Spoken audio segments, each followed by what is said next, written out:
بزرگوں نے بڑے طریقے وضع کیے ہیں. وہ یہ کہتے ہیں کہ اگر ذکر قلب میں اتر جائے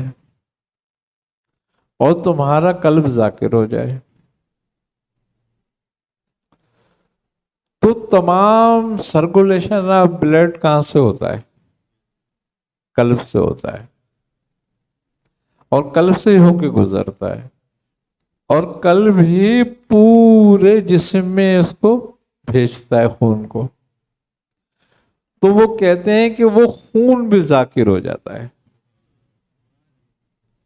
اور ہر سیل اس کا جو ہے وہ نورانی اور ذاکر ہو جاتا ہے.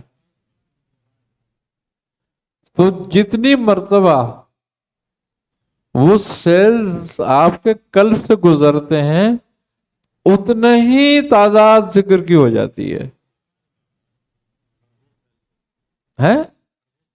خربوں سیلز ہوتے ہیں، تو وہ اتنی ہی تعداد ہو جاتی ہے ان کی. اور وہ جو ذکر ہے اور وہ جو اس کا جو فائدہ ہے اس میں نہ ریاکاری ہے،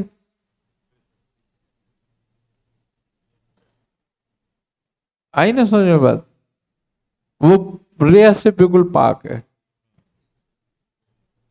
کیونکہ وہ معاملہ ہے بندے کا اور رب کا.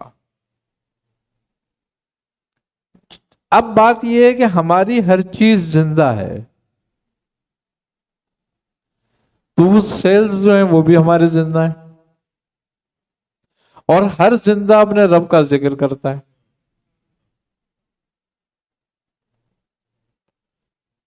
آئی نہ سمجھ میں بات. تو صوفیہ کہتے ہیں کہ جب تک تو اتنا ذکر نہ کر لے جتنی خلق کی تعداد ہے، تو نے ابھی ذکر میں قدم نہیں رکھا.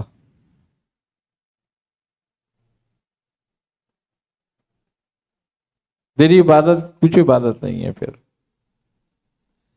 دیکھو نبی کریم صلی اللہ علیہ وسلم کی دعا میں ہے ایک دعائے نور،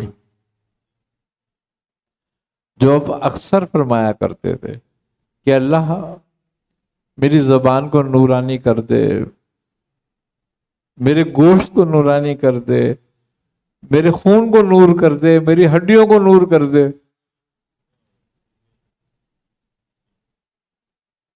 تو وہ ذکر جو ہے جو قلب سے ہوتا ہے اور قلب جاری ہوتا ہے، اس سے وہ چیز پیدا ہوتی ہے کہ ہر سیل نورانی ہوتا ہے، اور ہر سیل جو ہے ایک ایک نس میں، ایک ایک ورید میں، گوشت میں، ہر چیز میں داخل ہوتا ہے. اس کے ذریعے وہ چیزیں نور بنتی ہیں. تب ذکر کی کامیابی ہے کہ ذکر کامیاب ہوا، اور وہی بندہ جو ہے اس میں پھر تزکا پیدا ہوتا ہے.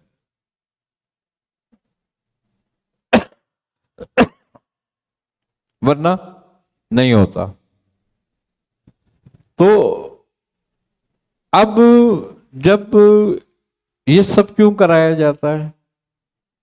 یہ سب اس لیے کرایا جاتا ہے کہ اگر آپ کا جسم، آپ کی زبان، آپ کا قلب، آپ کی روح نورانی نہیں ہوگی، ذکر کے ذریعے اس میں نور پیدا نہیں ہوگا، تو آپ تجلیات کو اشغال میں برداشت نہیں کر سکو گے. یہ پریکٹس اس لیے ہوتی ہے تاکہ جو اذکار اور اشغال کے دوران تجلیات ہوتی ہیں کیفیات میں، ان تجلیات کو آپ کا جسم برداشت کرنے کی طاقت رکھے. دیکھو جو شخص نماز نہیں پڑھتا، نماز میں اتنی سختی کیوں آئی ہے؟ نماز میں اتنی سختی اس لیے آئی ہے کہ جب بندہ نماز پڑھنے کی عادت ڈالتا ہے اور وہ ہمیشہ نماز پڑھتا رہتا ہے اور اسی حالت میں وہ دنیا سے جاتا ہے، تو جب قیامت کے دن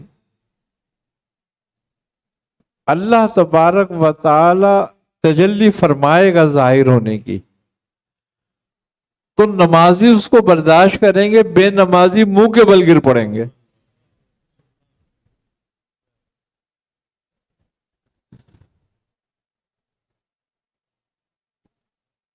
کیونکہ نماز کی وجہ سے ان کی روحیں اور ان کے جسم نورانی ہوں گے،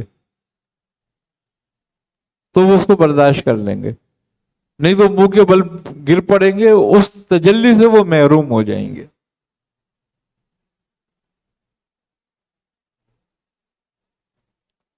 اور اس کے بعد پھر ہر چیز ان کے لیے مشکل ہو جائے گی۔ اور جو لوگ اس تجلی کو دیکھیں گے، برداشت کریں گے، ان کے لیے ہر چیز آسان ہو جائے گی۔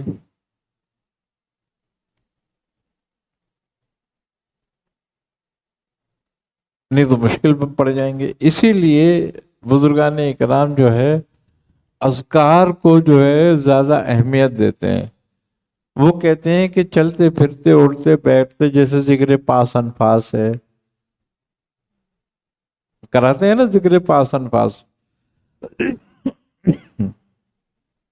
وہ اسی لیے کراتے ہیں تاکہ یہ ہے کہ آپ میں نور پیدا ہو، نورانیت پیدا ہو جائے آپ میں ایک، اور آپ کا ذکر ہمیشہ قلب جاری رہے، ذاکر رہے آپ کا۔ کیوں کہ ہم جو سانس لیتے ہیں یہ بارگاہ الہی میں جاتی ہے اور وہیں سے واپس آتی ہے۔ تو جب یہ بارگاہ الہی میں جاتی ہے اور ذاکر جاتی ہے، ذکر کرتی ہوئی جاتی ہے،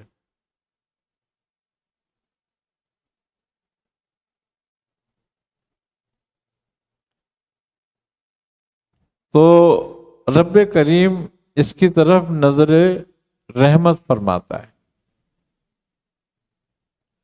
جب یہ نظر رحمت اس پر ہوتی ہے تو یہ واپس آتی ہے اللہ تعالیٰ کی رحمت کی نظر لے کر،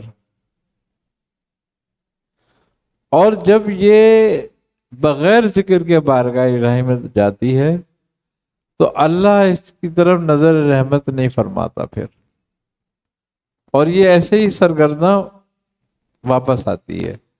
تو جب یہ واپس آتی ہے تو شیطان راستے میں اس میں اپنا سامان لپیٹ دیتا ہے۔ تو جب یہ ہمارے داخل ہوتی ہے باطن میں تو پھر ہمارے اندر وسوسے پیدا کرتی ہے، پھر فسق اور فجور پیدا کرتی ہے۔ وہ سانس جو ذکر رحمت نظر رحمت لے کر آتی ہے وہ تقوی پیدا کرتی ہے۔ یہ جو ہوتی ہے یہ ہمارے اندر فسق اور فجور پیدا کرتی ہے اور شیطان کی آلہ کار بن جاتی ہے۔ تو اسی لیے حضرت سلطان باہو فرماتے ہیں کہ جو دم غافل سو دم کافر، یعنی کہ کفر کیا ہے؟ وہ کہتے ہیں کفر جو ہے غفلت ہے۔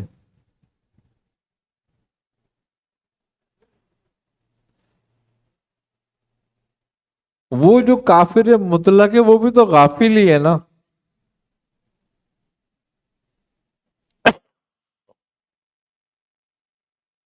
تو وہ کہتے ہیں کہ وہ وقت، وہ لمحہ جو رب تعالیٰ کی یاد سے غافل کر دے، غفلت پیدا کر دے، جو لمحہ وہ کفر کا لمحہ ہے۔